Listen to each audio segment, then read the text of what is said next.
Hi hello ನಮಸ್ತೆ welcome to my YouTube channel. ಎಲ್ಲರೂ ಹೇಗಿದ್ದೀರಾ ಸ್ನೇಹಿತರೆ? ಎಲ್ಲರೂ ತುಂಬ ಚೆನ್ನಾಗಿದ್ದೀರಾ ಅಂತ ಅಂದ್ಕೊಂಡಿನಿ ನೋಡ್ರಿ. ನಾವು ಕೂಡ ಸೂಪರಾಗಿದ್ದೀವಿ ನೋಡ್ರಿ.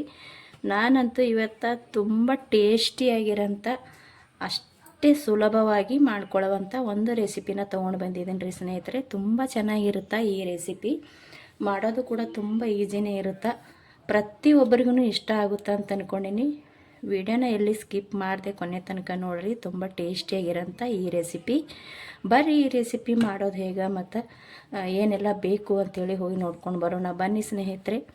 ಹೊಸಬ್ರು ನೋಡಕತ್ತೀರಪ್ಪ ಅಂದ್ರೆ ಪ್ಲೀಸ್ ಚಾನಲ್ನ ಸಬ್ಸ್ಕ್ರೈಬ್ ಮಾಡ್ಕೊಂಡು ಸಪೋರ್ಟ್ ಮಾಡಿರಿ. ಬರ್ರಿ ಇವಾಗ ಈ ರೆಸಿಪಿನ ಹ್ಯಾಂಗೆ ಮಾಡೋದು ಅಂತ ನೋಡ್ಕೊಂಡು ಬರೋಣ.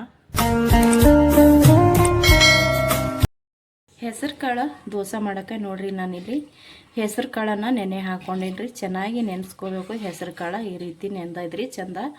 ಇಲ್ಲಿ ನೋಡ್ತಾ ಇರ್ಬೋದ್ರಿ ಸ್ನೇಹಿತರೆ, ನಾನು ಒಂದು ಸ್ವಲ್ಪ ಅಕ್ಕಿ ಮತ್ತು ಒಂದು ಸ್ವಲ್ಪ ಅವಲಕ್ಕಿ ಎರಡೂ ನಾನು ಸ್ವಲ್ಪ ನೆನೆ ಹಾಕ್ಕೊಂಡಿನ್ರಿ. ಮತ್ತು ಒಂದು ಅರ್ಧ ಸ್ಪೂನಷ್ಟು ಅಂದ್ರೆ ಚಿಕ್ಕ ಸ್ಪೂನ್ ಇರುತ್ತಲ್ರಿ, ಆ ಸ್ಪೂನಿಲಿಂದ ಒಂದು ಅರ್ಧ ಸ್ಪೂನಿನಷ್ಟು ಮೆಂತ್ಯದ ಕಾಳು ಕೂಡ ಹಾಕ್ಕೊಂಡಿನಿ ನೋಡ್ರಿ. ಇಲ್ಲಿ ನೋಡ್ರಿ, ನಾನು ಹಸಿಮೆಣ್ಸಿನ್ಕಾಯಿ ತೊಗೊಂಡೇನ್ರಿ.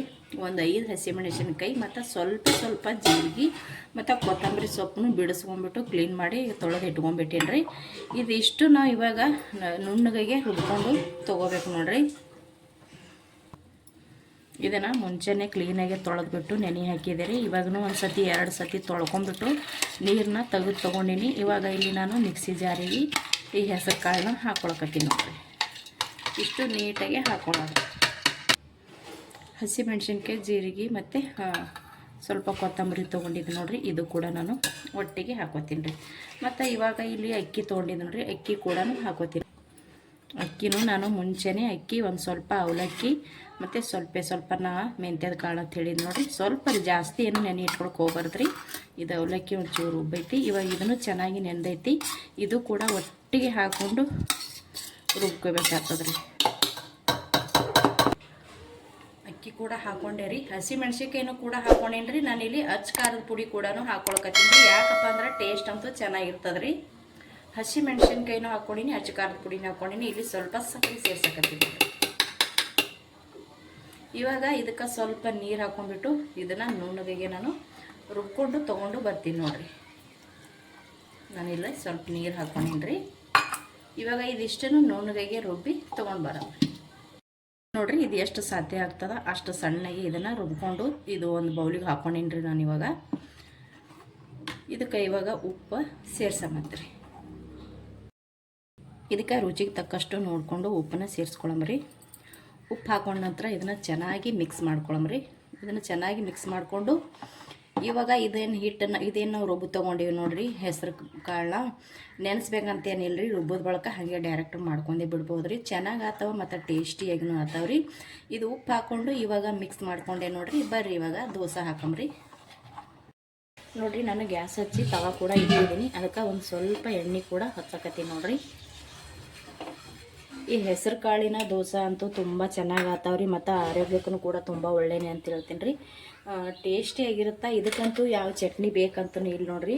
ಯಾಕಂದ್ರೆ ನಾವು ಹಸಿಮೆಣ್ಸಿನ್ಕಾಯಿ, ಖಾರ, ಉಪ್ಪು ಮತ್ತು ಕೊತ್ತಂಬರಿ, ಜೀರಿಗೆ ಎಲ್ಲ ಹಾಕೊಂಡಿರ್ತೀವಲ್ರಿ. ಹಾಗಾಗಿ ಇದನ್ನು ಹಾಗೇನೂ ತಿನ್ಬೋದು ನೋಡ್ರಿ. ಚಟ್ನಿ, ಸಾಂಬಾರು ಏನೂ ಇಲ್ಲಾರ್ದು. ಮತ್ತು ಬೇಡಪ್ಪ ಅಂದ್ರೆ ನೀವು ಯಾವುದಾದ್ರೂ ಚಟ್ನಿ ಕೂಡ ಮಾಡ್ಕೋಬೋದು. ಇವತ್ತು ಕಾಯಿ ಚಟ್ನಿ ಆಗಿರ್ಬೋದು ಅಥವಾ ಟೊಮೊಟೊ ಅಥವಾ ಸಾಂಬಾರು ಯಾವುದಾದ್ರೂ ನಡಿತೈತೆ ರೀ. ಇದನ್ನು ನಾನು ಇವತ್ತು ಯಾವ ಚಟ್ನಿನೂ ಕೂಡ ಮಾಡ್ತಾ ಇಲ್ರಿ. ಹಾಗೇನೆ ಇದನ್ನು ಸರ್ವ್ ಮಾಡ್ತೀನಿ ರೀ. ಯಾಕಂದ್ರೆ ಇದ್ರೊಳಗೆ ಹಸಿಮೆಣ್ಸಿನ್ಕಾಯಿ ಇವೆಲ್ಲನೂ ಹಾಕೊಂಡಿನಲ್ರಿ. ಹಾಗಾಗಿ ಟೇಸ್ಟ್ ಅಂತೂ ಚೆನ್ನಾಗಿರುತ್ತೆ. ಇವಾಗ ನೋಡಿರಿ, ನಾನು ಎಣ್ಣೆ ಹಚ್ಚಿ ಈ ಹೆಸರು ಕಾಳಿನ ದೋಸೆನ ಹಾಕ್ಕೊಂಡಿದ್ದೀನಿ ನೋಡಿರಿ. ಇದನ್ನು ಸ್ವಲ್ಪ ಮೇಲೆ ಮುಚ್ಚಿ ತೊಗೋತೀನಿ ನೋಡಿರಿ. ಇದು ಒಂದು ಮೈ ಅಂತೂ ರೆಡಿ ಐತ್ರಿ. ತುಂಬ ಚೆನ್ನಾಗಿ ಎದ್ದೇಳ್ತದ್ರಿ. ಇದೇನು ದೋಸೆ ಏನು ಅಂಟ್ಕೊಳ್ಳಂಗಿಲ್ಲ ತವಾಕಂತೂ. ನೋಡಿರಿ ಎಷ್ಟು ಚಂದ ಕಾಣಕತ್ತದಂತ. ಇದು ನಾವು ಮಕ್ಕಳು, ಇವಾಗಂತೂ ಮಕ್ಕಳು ಶಾಲೆನೂ ಚಾಲು ಐತ್ರಿ ಮತ್ತು ಕಾಲೇಜು ಕೂಡ ಚಾಲು ಆಗ್ಯಾವ್ರಿ. ಮಕ್ಕಳು ಟಿಫಿನ್ಕಂತೂ ತುಂಬಾ ಚೆನ್ನಾಗಿರುತ್ತೆ. ಹೆಸರು ಕಾಳು ತಿಂದೇ ಇರೋಂಥ ಮಕ್ಕಳಿಗೆ ಈ ರೀತಿ ದೋಸೆನ ಮಾಡಿಕೊಡ್ರಿ. ಭಾಳ ಇಷ್ಟಪಟ್ಟು ಅವರು ತಿಂತಾರೆ. ಸ್ವಲ್ಪನೂ ಇಡಂಗಿಲ್ಲ, ಎಷ್ಟು ಖಾಲಿ ಮಾಡ್ತಾರೆ. ಮತ್ತಂದ್ರೆ ಏನಂತ ನಾವು ಕೆಲಸಕ್ಕೆ ಮತ್ತು ಆಫೀಸ್ಗೆ ಡ್ಯೂಟಿಗೆ ಹೋಗೋರಿಗೂ ಕೂಡ ತುಂಬ ಚೆನ್ನಾಗೇ ಇರುತ್ತೆ ರೀ. ಮತ್ತು ಬಾಯಲ್ಲಿ ಇಟ್ಟರೆ ಸಾಕು ಈ ದೋಸೆನ ಕರಗ್ತದೆ. ಅಷ್ಟು ಅಷ್ಟು ಮೃದುವಾಗಿ ಆಗ್ತಾವ್ರಿ. ನೀವು ಇದು ಸ್ಮೂತಾಗಿನೂ ಮಾಡ್ಕೋಬೋದು ಅಥವಾ ನೀವು ಗರಿ ಗರಿಯಾಗಿನೂ ಕೂಡ ಮಾಡ್ಕೋಬೋದು ರೀ. ಎರಡೂ ಥರ ಈ ದೋಸೆ ಬರ್ತದ್ರಿ. ಟೇಸ್ಟ್ ಅಂತೂ ಅದ್ಭುತ ಅಂತಲೇ ಹೇಳ್ತೀನಿ. ಇವಾಗ ಒಂದು ಮೈ ಬೇಯಿಸ್ಕೊಂಡು ನಾನು ಇನ್ನೊಂದು ಮೈ ಕೂಡ ತಿರುವಿ ಹಾಕೊಂಡಿನಿ ರೀ. ಅದನ್ನು ಸ್ವಲ್ಪ ಬೇಯಿಸ್ಕೊಂಡು ತೊಗೋತೀನಿ ನೋಡಿರಿ. ಇವಾಗ ನೋಡಿರಿ ಇದು ಕೂಡ ಈ ಮೈನೂ ಕೂಡ ನಾನು ಬೇಯಿಸ್ಕೊಂಡು ತೊಗೊಂಡಿದ್ದೆ ನೋಡಿರಿ. ಚೆನ್ನಾಗಿ ಬೇಯ್ದೈತಿ. ಎರಡು ಮೈ ಬೇಯಿಸಿ ತೊಗೊಂಡೇವಂದ್ರೆ ಟೇಸ್ಟ್ ಅಂತೂ ಅದ್ಭುತವಾಗಿರುತ್ತೆ ರೀ. ಹಾಗಾಗಿ ನಾನು ಎರಡು ಮೈ ಇಲ್ಲಿ ಬೇಯಿಸಿ ತೊಗೊಳಕತ್ತೀನಿ. ಇವಾಗ ಒಂದು ಪ್ಲೇಟ್ ತೊಗೊಂಡಿದ್ದೀನಿ ರೀ. ಈ ಪ್ಲೇಟಿಗೆ ಹಾಕೊಂಡ್ಬಿಡ್ತೀನಿ ನೋಡಿರಿ. ಇವಾಗ ನಾನು ಇಲ್ಲಿ ಒಂದು ಪ್ಲೇಟ್ ತೊಗೊಂಡಿದ್ದೆ ರೀ. ಈ ಪ್ಲೇಟ್ ಒಳಗೆ ಹಾಕ್ಕೊಂಡೀನಿ ರೀ. ಇಲ್ಲಿ ನಾನು ಇನ್ನೊಂದು ದೋಸೆನೂ ಕೂಡ ಹಾಕೋತೀನಿ ನೋಡಿರಿ. ಸ್ವಲ್ಪ ಎಣ್ಣೆನ ಹಚ್ತೀನಿ ರೀ. ಒಂದು ಸ್ವಲ್ಪ ಎಣ್ಣೆ ಹಚ್ಚಿ ಸೇಮ್ನ ದೋಸೆ ಯಾವ ರೀತಿ ಮಾಡ್ಕೋತೀವಿ ನೋಡಿರಿ ಅದೇ ರೀತಿನೇ ಮಾಡ್ಕೊಳ್ಳೋದ್ರಿ. ನೋಡಿ ಈ ರೀತಿ ಹಾಕೊಂಡ್ಬಿಡೋದ್ರಿ. ನಿಮಗೆ ಇದಕ್ಕಿಂತ ದಪ್ಪ ಬೇಕಂದ್ರೆ ನೀವು ದಪ್ಪನೇ ಹಾಕೋಬೇಕು, ದಪ್ಪನೂ ಹಾಕೋಬೋದು ರೀ. ತಿಳು ಬೇಕಂದ್ರೆ ನೀವು ತಿಳುವೂ ಕೂಡ ಮಾಡ್ಕೋಬೋದು. ನಾವು ಹ್ಯಾಂಗೆ ಮಾಡ್ಕೋತೀವಿ ಹಂಗೆ ಆಗ್ತಾವ್ರಿ ದೋಸೆ ಅಂತೂ. ನೋಡಿರಿ ನಾನಿಲ್ಲಿ ಮತ್ತೊಂದು ದೋಸೆ ಕೂಡ ಹಾಕ್ಕೊಂಡು ಸೈಡಿಗೆ ಒಂಚೂರು ಎಣ್ಣೆ ಬಿಡ್ತೀನಿ ರೀ. ನಾನು ಎಣ್ಣೆ ಬಿಡಲಿಲ್ಲ ಅಂದ್ರೂ ಪರವಾಗಿಲ್ಲ ರೀ, ಬೇಗನೆ ಎದ್ದೇಳುತ್ತಾ ಇದು, ಏನು ಅಂಟ್ಕೊಳ್ಳಂಗಿಲ್ಲ. ಇದು ಕೂಡ ನಾನು ಅದೇ ರೀತಿ ಬೇಯಿಸಿ ತೊಗೋತೀನಿ ರೀ. ನೋಡಿರಿ ನಾನು ಇದು ಕೂಡ ಹೊಳ್ಳಿ ಹಾಕೊಂಡಿದ್ದೆ ಆಲ್ರೆಡಿ. ಇದನ್ನು ಸೇಮ್ ನಾವು ದೋಸೆ ಯಾವ ರೀತಿ ಮಾಡ್ತೇವೆ ನೋಡಿರಿ ಅದೇ ಥರ ರೀ.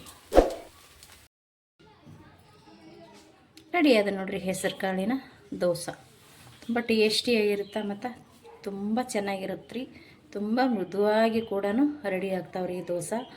ನೋಡಿರಿ ಈ ರೀತಿ ಮಡಚಿಬಿಟ್ಟು ಫುಲ್ ಬಾಯಿ ಒಳಗೆ ಹಾಕೋಬೋದು ನೋಡಿರಿ. ಅಷ್ಟು ಮೆತ್ತಗಾಗ್ತಾವ. ಆರೋಗ್ಯಕ್ಕೂ ತುಂಬ ಒಳ್ಳೆಯದು ಮತ್ತು ಮಕ್ಕಳ ಟಿಫಿನ್ ಬಾಕ್ಸಿಗೆ ಕೂಡ ತುಂಬ ಒಳ್ಳೆಯದು ಅಂತ ಹೇಳ್ತೀನಿ. ನೀವು ಬೆಳಗ್ಗೆ ದೋಸೆ ತಿಂಡಿ ಬದಲಿಯಾಗಿ ಇದೇ ಮಾಡಿ ತಿನ್ಬೋದು, ಅಥವಾ ಮಧ್ಯಾಹ್ನ ಊಟಕ್ಕಾದ್ರೂ ಕೂಡ ಇದನ್ನೇ ಮಾಡಿ ತಿನ್ಬೋದು ನೋಡಿರಿ. ಅಷ್ಟು ಚೆನ್ನಾಗಿರುತ್ತೆ. ಒಂದು ಎರಡು ತಿಂದ್ರೆ ಸಾಕು, ಹೊಟ್ಟೆ ತುಂಬ ಹೋಗ್ಬಿಡುತ್ತೆ, ಅಷ್ಟು ಟೇಸ್ಟಿಯಾಗಿರುತ್ತೆ. ನಾವು ಮಾಡಿರುವಂಥ ಈ ಹೆಸರು ಕಾಳಿನ ದೋಸೆ ನಿಮಗೆ ಇಷ್ಟ ಆಗಿತ್ತಪ್ಪ ಅಂದ್ರೆ ಪ್ಲೀಸ್ ಒಂದು ಲೈಕ್, ಶೇರ್, ಕಮೆಂಟ್ ಮಾಡಿರಿ. ಮತ್ತು ಹೊಸಬ್ರು ನೋಡ್ತಾ ಇದ್ದೀರಪ್ಪ ಅಂದ್ರೆ ಪ್ಲೀಸ್ ಚಾನಲ್ನ ಸಬ್ಸ್ಕ್ರೈಬ್ ಮಾಡ್ಕೊಂಡು ಸಪೋರ್ಟ್ ಮಾಡಿರಿ. ಮತ್ತು ಒಂದು ಹೊಸ ರೆಸಿಪಿಯೊಂದಿಗೆ ಸಿಗ್ತೀನಿ ರೀ. ಅಲ್ಲಿ ತನಕ ಮತ್ತೊಮ್ಮೆ ಎಲ್ಲರಿಗೂ ಕೂಡ ನಮಸ್ಕಾರ ರೀ. ಇಷ್ಟೊತ್ತನ ವಿಡಿಯೋ ನೋಡಿದವ್ರಿಗೆ ಎಲ್ಲರಿಗೂ ಕೂಡ ಥ್ಯಾಂಕ್ ಯು.